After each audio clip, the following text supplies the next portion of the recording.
नमस्कार। आज आप सबको संबोधित करते हुए सबसे पहले मैं जवाहरलाल नेहरू विश्वविद्यालय नई दिल्ली के भारतीय भाषा केंद्र के समस्त सम्मानित सहयोगी बंधुओं, विशेषकर सुधीर प्रताप सिंह अधिष्ठाता छात्र कल्याण के प्रति अपना आभार प्रकट करता हूं कि उन्होंने इस संकट के दौर में, जबकि प्रत्यक्ष संवाद कठिन हो गया है, इस तकनीकी माध्यम से आप सबको संबोधित करने का, आपसे बातचीत करने का एक अवसर, बल्कि कहें सुअवसर उपलब्ध कराया। इस सुअवसर को उपलब्ध कराने के लिए मैं उनके प्रति और संपूर्ण भारतीय भाषा केंद्र के सम्मानित जन के प्रति अपना आभार प्रकट करता हूं। मैं उन सब अदृश्य श्रोताओं को नमन करता हूं कि जिन्होंने इस दौर में समय निकाला है हमें सुनने के लिए। यह एक बड़ा संकट का दौर चल रहा है। जब सुधीर जी ने मुझसे विषय की बात की और ये कहा कि किसी एक दिन 1 घंटे के लिए मैं आपसे बातचीत करूं, तो मेरे मन में लगभग 1 माह पूर्व समाचार पत्र में प्रकाशित एक खबर कौंध गई। खबर थी कि नैनीताल के आसपास इस बार खूब फूल खिले हैं, उन पर तितलियां और भौरे मंडरा रहे हैं, मधुमक्खियां पराग संचय कर रही हैं। इस खबर को पढ़कर मैं हतप्रभ हो गया, क्योंकि आमतौर पर समाचार की दुनिया में यह कोई समाचार नहीं है, था भी नहीं। वहां तो यह कहा जाता है कि अगर सही सही समाचार है तो वो समाचार क्या, यानी कुत्ते ने आदमी को काट लिया तो वह समाचार नहीं बनता, इसके विपरीत समाचार बनता है। तो फूल खिले और उस पर भौरे मंडरा रहे हैं, यह समाचार नहीं है, लेकिन यह समाचार बना इसलिए कि हम मनुष्य जाति ने प्रकृति के साथ जो व्यवहार किया है, उसने इस तरह के नैसर्गिक स्वाभाविक स्थितियों को भी आज विपर्य में खड़ा कर दिया है, इसलिए यह समाचार बना। मुझे कबीर याद आए कि पानी केरा बुदबुदा अस मानुष की जात। बता दिया प्रकृति ने कि तुम पानी के बुलबुले की तरह से हो, व्यर्थ में भ्रम मत पालो। देव जाति ने भी भ्रम पाला था। शक्ति रही, हा शक्ति, प्रकृति थी पदतल में विनम्र विश्रांत, कपति धरणी उन चरणों से होकर प्रतिदिन ही आक्रांत। यह भी एक समय था, देव जाति का समय था, जब सब कुछ थे स्वायत्त जगत के, बल वैभव आनंद अपार, सब कुछ उनके वश में था, लेकिन प्रलय को वो रोक नहीं पाए। मनुष्य जाति ने भी हमें इसी संकट के दौर में लाकर आज खड़ा कर दिया है। सब कुछ उसके अधीन हो गया था, सब कुछ उसके वश में हो गया था, लेकिन आज प्रकृति रही दुर्जेय, आज प्रकृति दुर्जेय बन गई। हम पराजित हम सब थे भूले मद में, जिस अहंकार में भूले हुए थे, आज पराजय के द्वार पर हम खड़े हो गए हैं। यह प्रकृति है जो अपना इलाज स्वयं ढूंढती है, अपने लिए रास्ता स्वयं बनाती है। इसमें जो दिक्कत आई वो दिक्कत दरअसल चिंतन के अभाव के कारण आई। भारतीय चिंतन अपने उषा काल से ही प्रकृति के साथ एक अनोखा तालमेल बनाकर चलता था।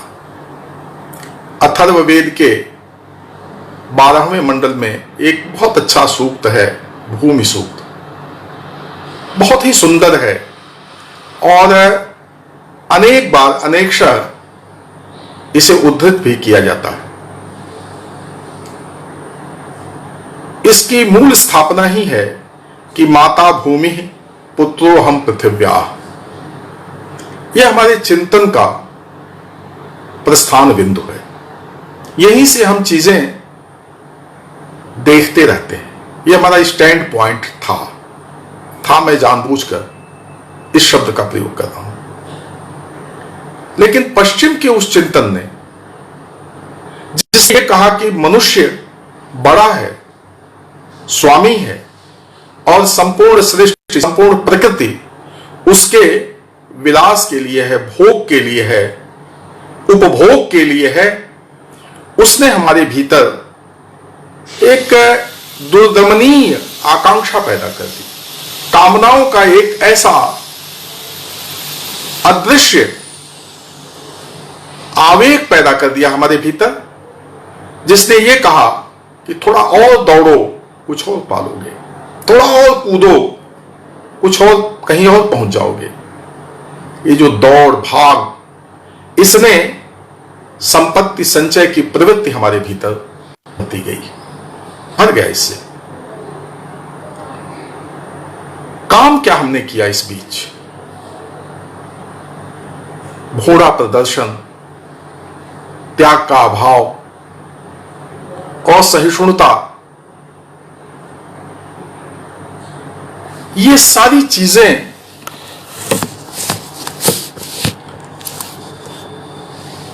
इन चीजों ने हमारे चिंतन को एकांगी कर दिया।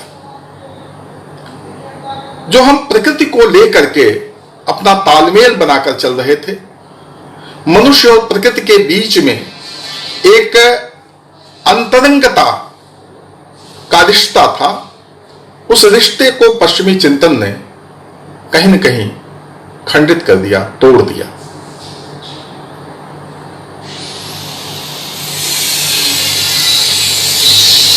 कामायनी में प्रसाद जी कहते हैं कि देव जाति भयभीत सभी को भय देता, भय की उपासना में विलीन, प्राणी कटुता को बांट रहा, जगती को करता अधिक दीन। ये धरती को हम विपन्न बना रहे थे, दीन बना रहे थे, निर्धन बना रहे थे। निर्माण और प्रतिपल विनाश, निर्माण और प्रतिपल विनाश में दिखलाता अपनी क्षमता। इसी को हमने विकास कहा था। विकास कह रहे हैं, निर्माण और प्रतिपल विनाश में दिखलाता अपनी क्षमता, संघर्ष कर रहा सा सबसे, सबसे विराग, सब पर ममता। इस पश्चिमी चिंतन ने हमको यहां लाकर खड़ा कर दिया, जिसका परिणाम आज हमारे सामने दिखाई दे रहा है। इसलिए जब मैंने विषय की बात की तो सुधीर जी को विषय सुझाया कि मनुष्य, प्रकृति और साहित्य। थोड़ा इस पर बातचीत कर ली जाए कि आज के संकट के इस दौर में मनुष्य ने प्रकृति से अपना कितना नाता अलग कर लिया है, और अलग कर लिया है तो उसका परिणाम कहां जा रहा है।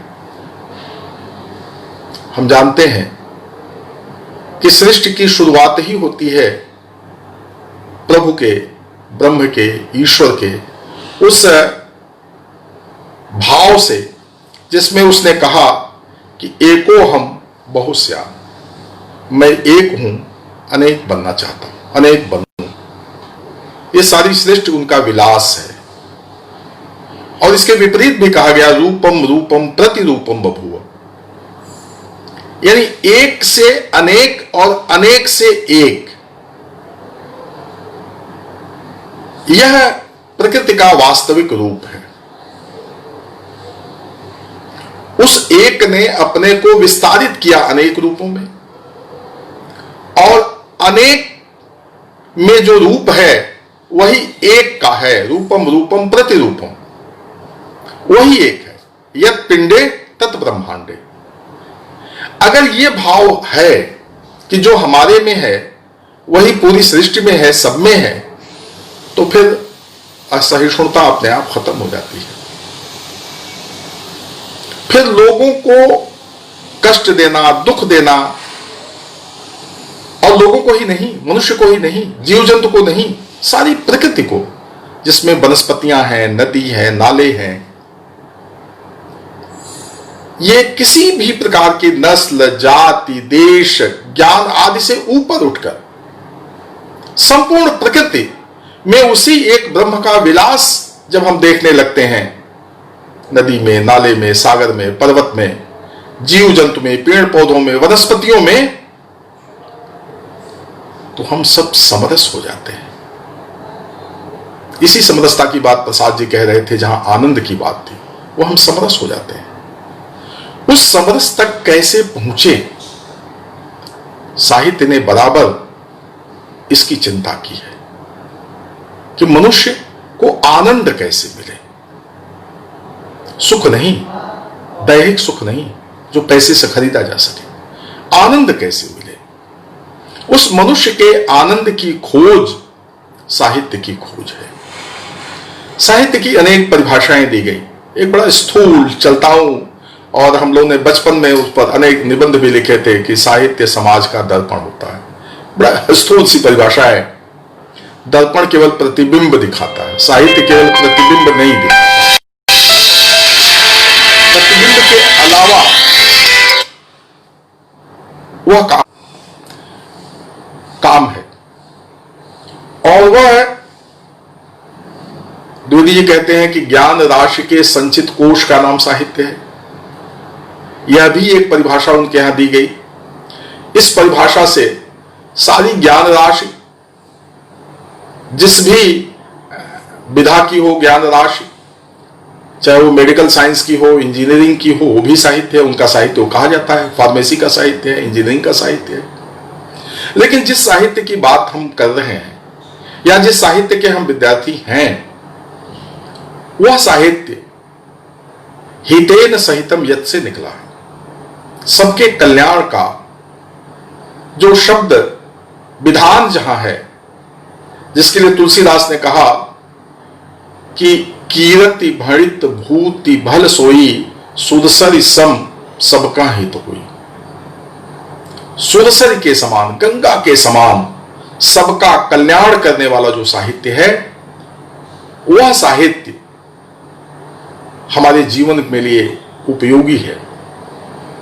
बिना उसके, जब ये हम कहते हैं कि साहित्य संगीत कला विहीनम, तो उसी साहित्य की बात करते हैं जो साहित्य हमारी चेतना का संस्कार करता है। हम उसी साहित्य की बात करते हैं जो लोक मंगल करता है, जिसके अधिष्ठान में ही लोक मंगल है। इस लोक मंगल के भाव पर जब हम आते हैं तो हम देखते हैं कि यह साहित्य संपूर्ण पृथ्वी को, संपूर्ण सृष्टि को, संपूर्ण जगत को, संपूर्ण वसुधा को अपना परिवार मानता है। वसुधैव कुटुंबकम। और जब सब हमारा परिवार है तो इस पूरे परिवार का योग क्षेम वहन करना हमारा दायित्व है, मनुष्य का दायित्व है। मनुष्य श्रेष्ठ इस अर्थ में है कि उसके भीतर एक कर्तव्य बोध है, उसके भीतर लोक मंगल का भाव है, उसके भीतर चेतना है, इसलिए वो श्रेष्ठ है। जब महाभारत काल ये कहता है कि नहीं ना ही मनुष्यात नहीं मनुष्यात श्रेष्ठतरम ही किंचित, तो वो इसी अर्थ में कहता है कि इस कर्तव्य बोध के आधार पर जीने का काम हम करते हैं, मनुष्य करते हैं, कोई दूसरा प्राणी नहीं करता।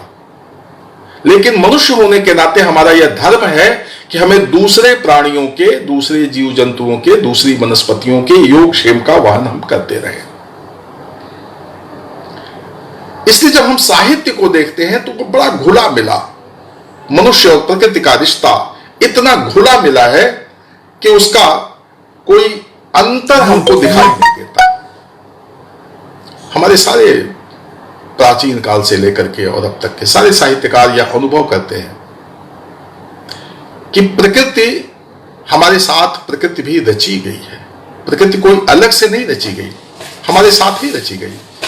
जब जैसे कहते हैं कि सुमिरो आदि एक करतारू, जेह जीव दीन कीन संसारू, उस एक करतार का जब स्मरण करते हैं जिसने प्राण दिया, हमें दिया, उसी ने संसार बनाया। कीन्हे से प्रथम ज्योति प्रकाशु, कीन्हे से तेहि प्रीति कैलासु। ईश्वर की रचना की, उनके आनंद के लिए कैलाश की रचना की। वो आगे कहते हैं कि कीन्हे सुसात समुद्र अपारा, कीन्हे सुमेर खिखिंद पहाड़ा, कीन्हे सी नदी नार और झरना, कीन्हे सी मगर मच्छ बहुबरना। यानी नदी, नाला, समुद्र, पहाड़, भांति भांति के जीव जंतु, मगर, मछलियां, ये सब उसी परमात्मा ने दिया है। इसलिए जब परमात्मा ने सबको बनाया है तो सब में एक बंधुत्व भाव है, सब में एक कुटुंबी का भाव है, सब में एक बंधुत्व का भाव है। और जब सब में एक बंधुत्व का भाव है तो उस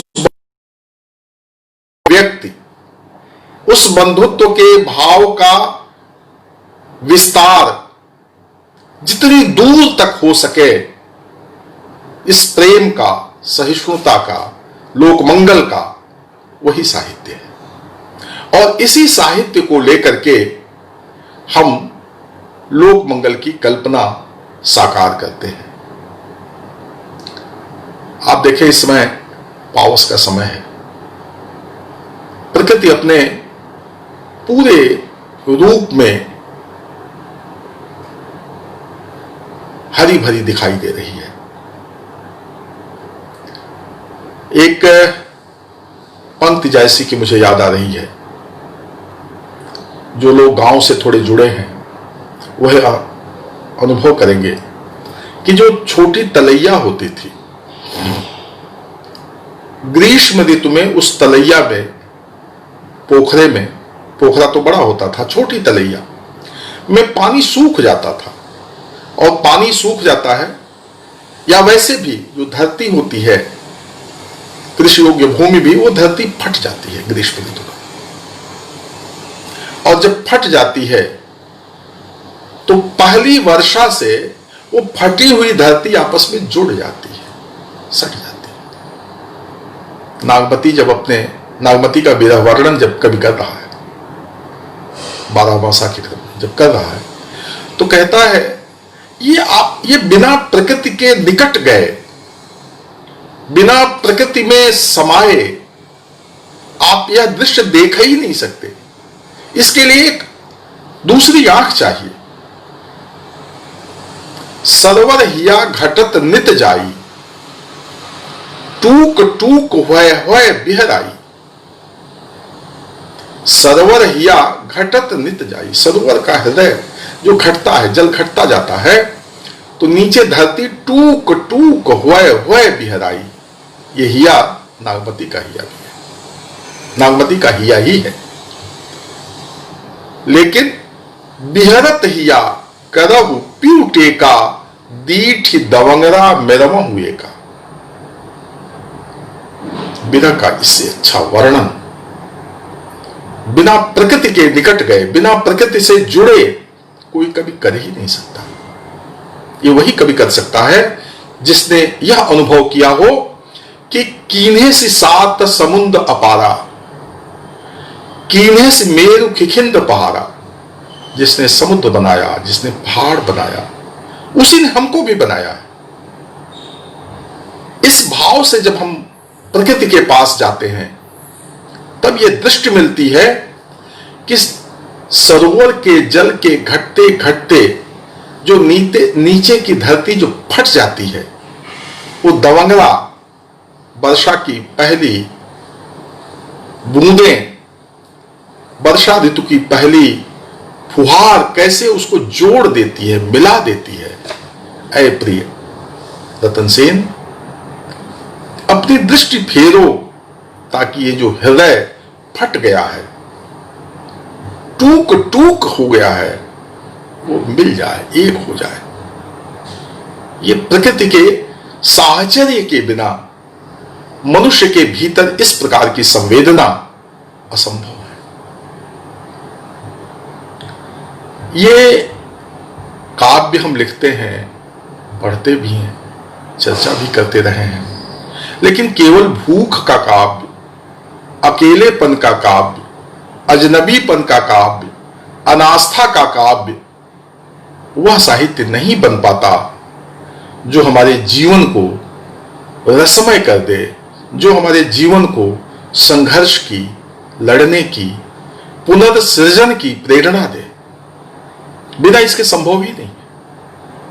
जब हम प्रकृति के पास जाएंगे तभी हमको सृजन की प्रेरणा मिलती है, और सृजन की प्रेरणा से ही हमारा जीवन आगे चल सकता है।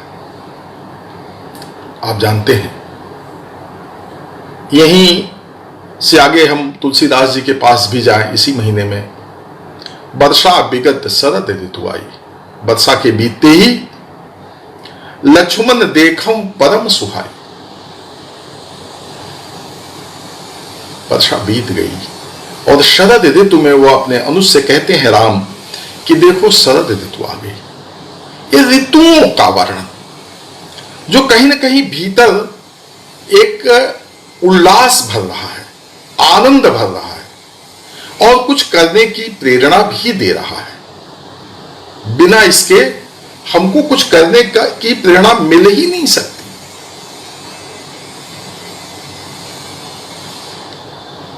छायावाद में हम आते हैं। पहले देखिए, आप संस्कृत से लेकर के और आज तक, मैं आज तक भी जोड़ रहा हूं, क्योंकि जिस तरह के साहित्य की मैंने बात की, भूख के साहित्य, भूख है, अकेलापन है, अजनबीपन है, अनास्था है, आक्रोश है, विसंगति है, इनकी अभिव्यक्ति, संघर्ष की अभिव्यक्ति,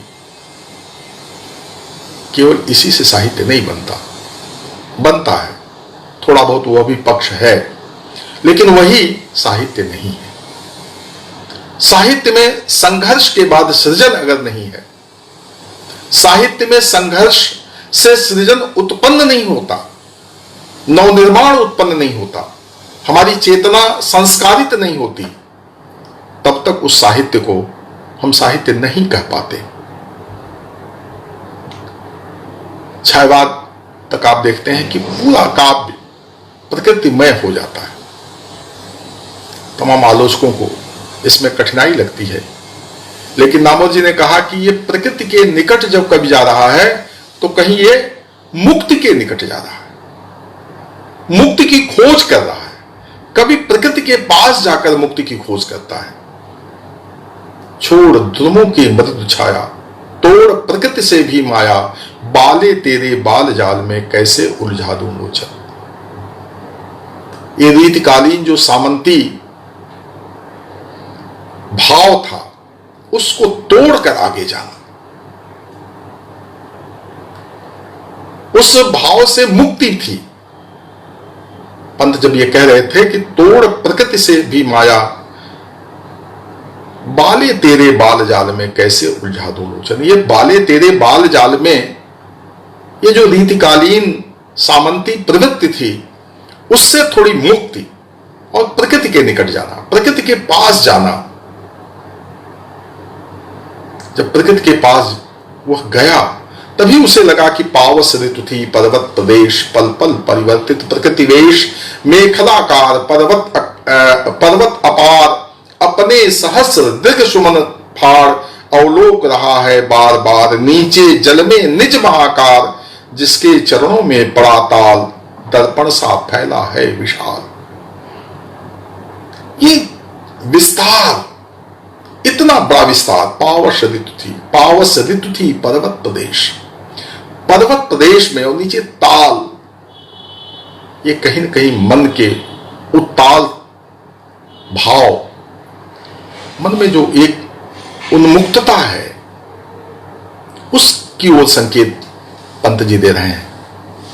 ये केवल वर्णन मात्र नहीं, इतिवृत्त का वर्णन नहीं है। ये पहाड़ जैसा जो भाव है, संघर्ष का भाव, कुछ करने का भाव, आगे बढ़ने का भाव, पर्वत जैसा संकल्प हमारा, और नीचे शांत ताल जिसमें वो अपने ही आकार को देख रहा है। तो यह आलंबन भी है और उद्दीपन भी। प्रकृति दोनों रूपों में छायावाद में दिखाई देती है, आलंबन के रूप में भी और उद्दीपन के रूप में भी, क्योंकि बिना उसके हम आगे बढ़ ही नहीं सकते। प्रसाद, निराला, हर जगह एक उसी रूप में हम प्रकृति को पाते हैं।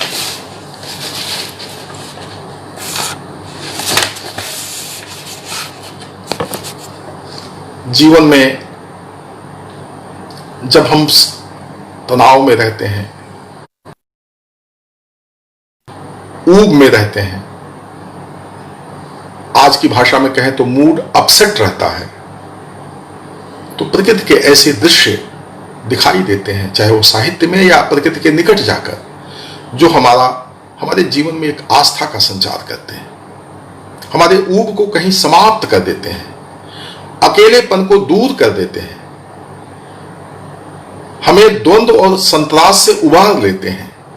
जब हम पढ़ते हैं सैकत सैया पर दुग्ध धवल तनवंगी गंगा ग्रीष्म विरल लेटी हैं श्रांत क्लांत निश्चल, उस गंगा के दृश्य को शब्द बिंब के माध्यम से जब हम देखते हैं तो हमारे भीतर भी एक शांति का, एक प्रशांत वातावरण, सैकत सैया पर दुग्ध धवल तनवंगी गंगा ग्रीष्म विरल लेटी हैं श्रांत क्लांत निश्चल, उस श्रांत निश्चल गंगा को देख करके जो मन में एक शांति का भाव आता है, वह भाव बिना प्रकृति के पास गए या बिना साहित्य के पास गए हमारे भीतर आ ही नहीं सकता। पूरा छायावाद इसी प्रकृति का, मुक्ति का काव्य बनकर रह जाता है। निराला की 10-5 कविताओं को लेकर हम उन्हें प्रगतिशील या प्रगतिवादी साबित करने में लगे रहते हैं। यूं तो हर साहित्य प्रगतिशील होता है, उसके बिना वो साहित्य हो ही नहीं सकता अगर प्रगति नहीं है तो, क्योंकि परंपरा को लेकर ही हम प्रगति की ओर चल सकते हैं। द्विवेदी जी की वह पंक्ति हम सबको याद है, याद रहनी चाहिए, जब वो कहते हैं कि मनुष्य जब चलता है तो एक पैर टिकता है और एक बढ़ाता है। जो टिका हुआ पैर है वह परंपरा है और बढ़ा हुआ पैर प्रयोग है, आधुनिकता है। यह प्रयोग के लिए परंपरा आलंबन देती है, संबल देती है, ठिकाना देती है। बिना परंपरा के हम नया कोई प्रयोग कर ही नहीं सकते। इसलिए उस परंपरा को हमको ढूंढना ही चाहिए और आज के इस कालखंड में ढूंढना चाहिए जब साहित्य ने प्रकृति के आसपास हमको ले जाकर खड़ा किया था।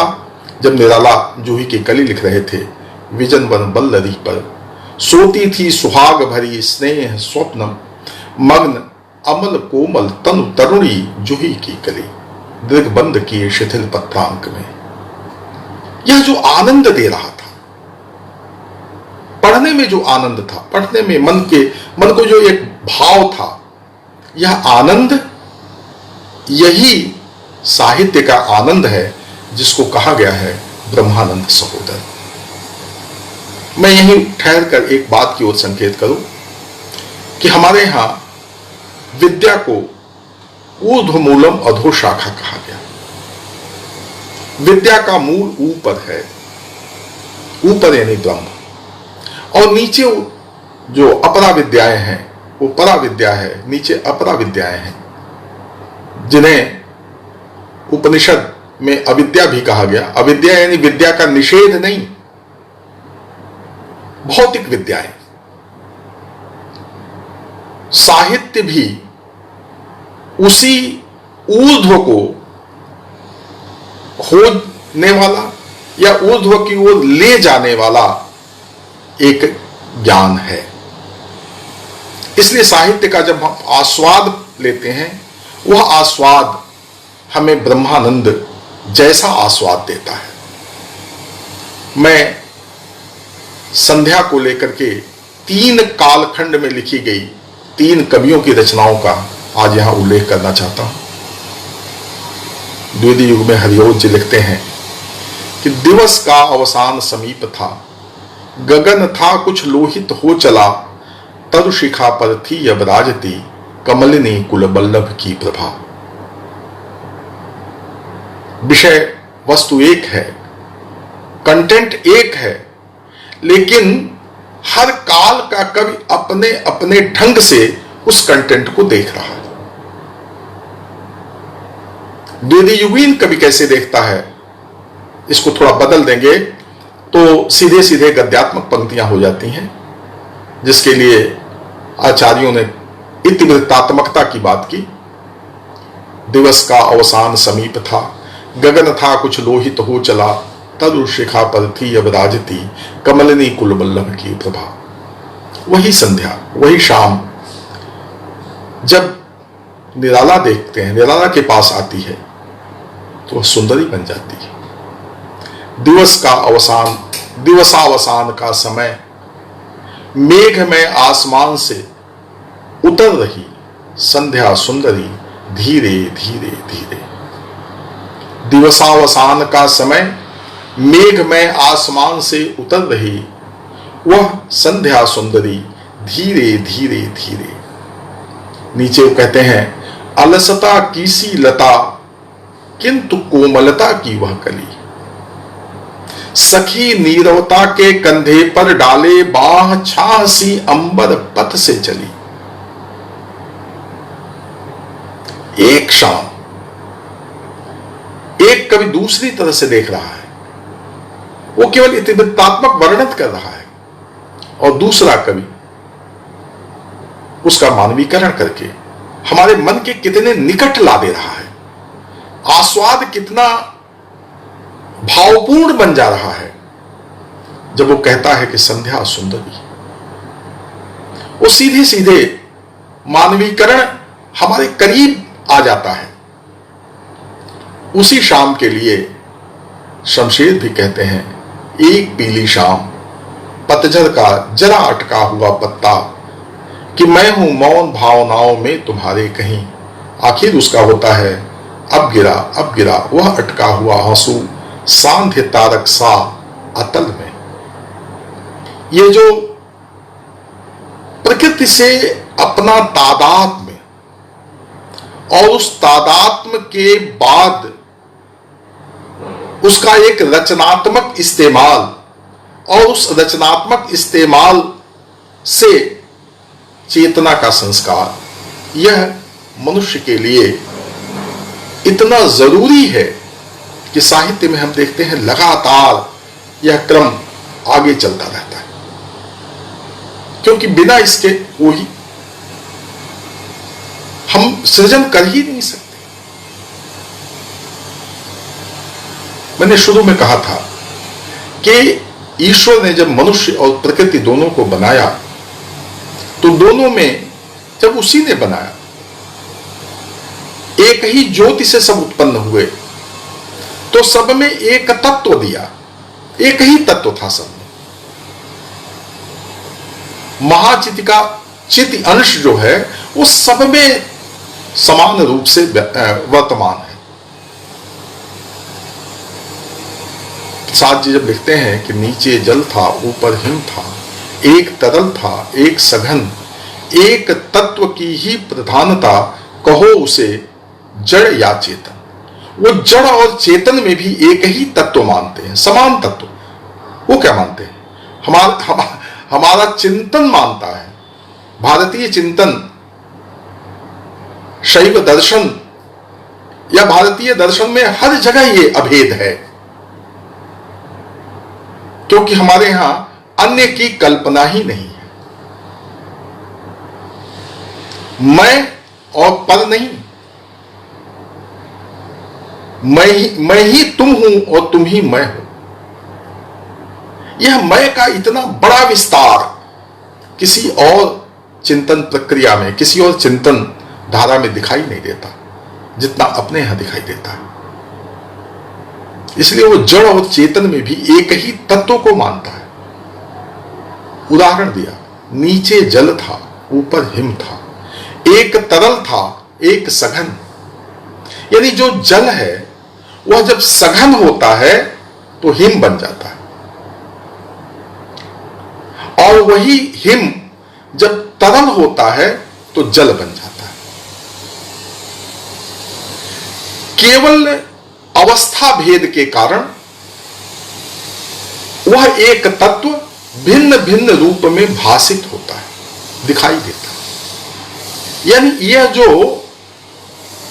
दिखाई देने वाला अंतर है, वस्तुतः यह अंतर नहीं है, क्योंकि दोनों के बीच एक तत्व है, दोनों में अभेद है, और इसी अभेद को जान करके ही हम अखंड आनंद तक पहुंच सकते हैं।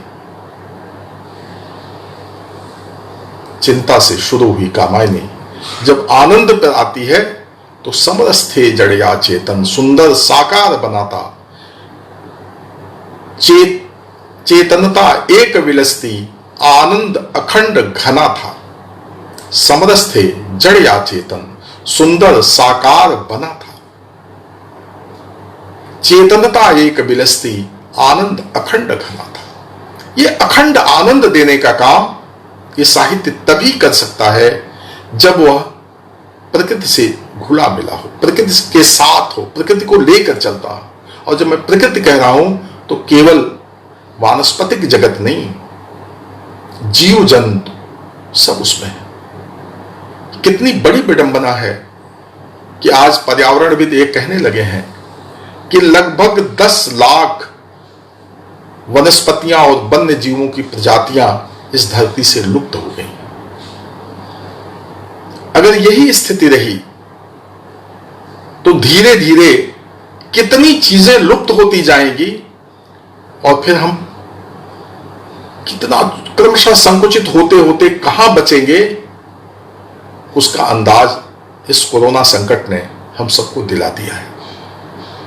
इसलिए मैं बार बार उसकी याद नहीं दिलाना चाहता।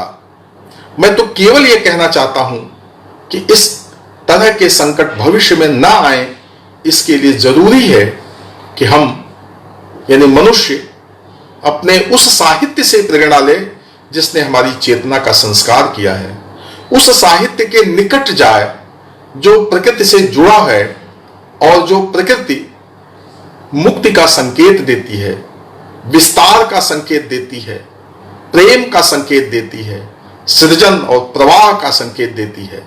उस प्रकृति के निकट जाकर अपनी प्रकृति भूमि तलाश करें, अपनी मूल भूमि तलाश करें। आनंद केवल इसमें नहीं है कि हम धन संचय कर लें, आनंद इसमें केवल नहीं है कि हम उसका भोड़ा प्रदर्शन करें, आनंद इसमें केवल नहीं है कि हम कितनी कितनी प्रजातियों को समाप्त कर दें। आनंद इसमें है कि इस संघर्ष से उबरकर हम कितना बड़ा, कहां तक और विस्तार कर सकते हैं। सृजन की ऐसी कौन सी धारा है जो हम बहा दें ताकि मनुष्यता का कल्याण हो। जब धर्मवीर भारती जी अंधा युग का अंत कर रहे थे, समापन कर रहे थे, तो उन्होंने कहा कि भगवान तो मर गए, चले गए, कृष्ण को भी व्याध ने मार दिया, लेकिन क्या ईश्वर की मृत्यु होती है? क्या ईश्वर ऐसे ही मारे जाते हैं? क्या ईश्वर ऐसे ही समाप्त हो जाता है? ईश्वरत्व तो समाप्त हो जाता है? नहीं, ऐसा नहीं होता।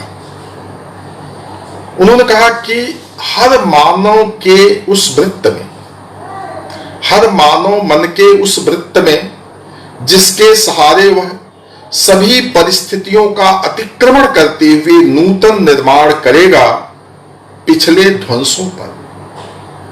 फिर ध्यान दें, हर मानव मन के उस वृत्त में जिसके सहारे वह सभी परिस्थितियों का अतिक्रमण करते हुए नूतन निर्माण करेगा पिछले ध्वंसों पर, मर्यादा युक्त आचरण में, नित्य नूतन सृजन में, निर्भयता में, निर्भयता के, साहस के, ममता के, रस के क्षण में जीवित और सक्रिय हो उठूंगा मैं बार बार। यह जो ईश्वरत्व है यह कहां है? हर मानव मन के उस वृत्त में टिका हुआ है, हर मानव मन में है जिसके सहारे वह विषम परिस्थितियों का अतिक्रमण करते हुए करेगा पिछले ध्वंसों पर। जब जब हम पिछले ध्वंस पर नूतन निर्माण करेंगे, मर्यादा युक्त आचरण में, उस समय नित्य नूतन सृजन में, निर्भयता के, साहस के, ममता के, रस के क्षण में जीवित और सक्रिय हो उठूंगा मैं बार बार। ये प्रभु की वाणी, मैं बार बार सक्रिय हो उठूंगा। अर्थात अगर जब भी हम ध्वंस को मिटा करके, उसे ओवरकम करके, अतिक्रमण करके, परिस्थितियों को जीत करके सृजन के क्षण में लगते हैं, मर्यादा युक्त आचरण के साथ लगते हैं,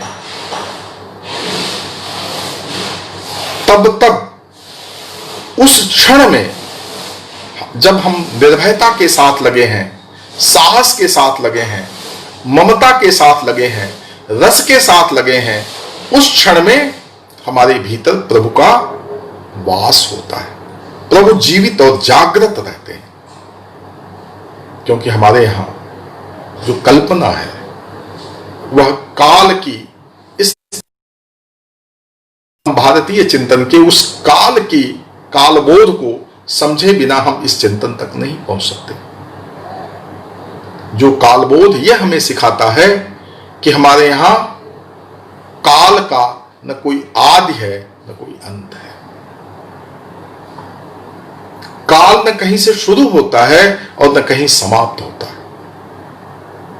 वो जहां से शुरू होता है वहीं समाप्त होता है, और जहां समाप्त होता है वहीं से वो शुरू होता है।